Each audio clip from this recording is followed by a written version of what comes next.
In this video, I'm going to show you how to export a student roster in PowerSchool to your Teacher Navigator software. So the first thing we want to do is open our PowerTeacher, select the hour that we want to export, go to Reports. We want to select a student report or student roster. So as we see here, we have our student roster, and the only thing I have on here is my student names. So I'm going to go ahead and I want the student number because I use that as their password. So I'm going to go ahead and label that student number.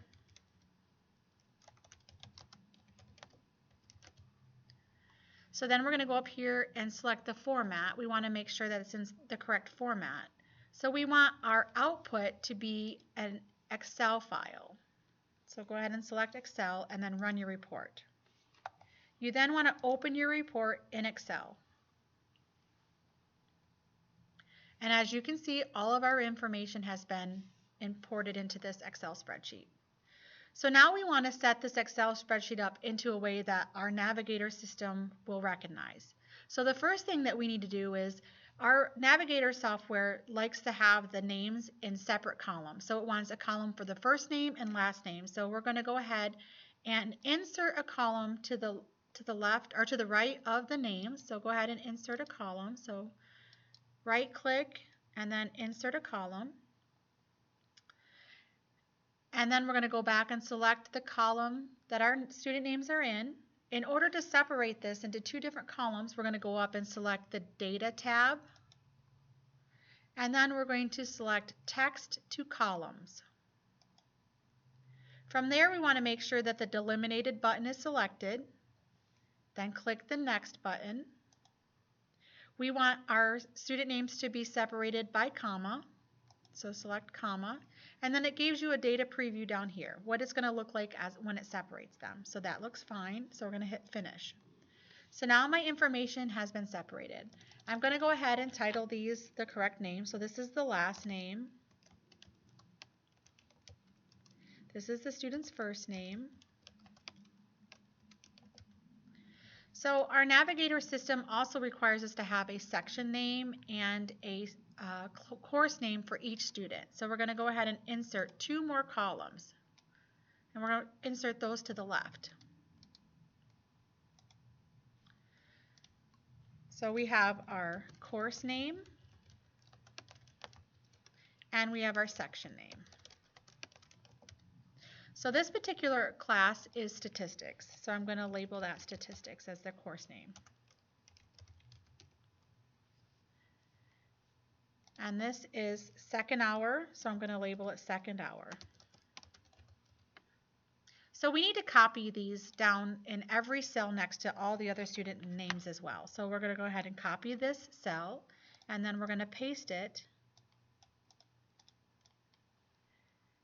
by all the rest of our students.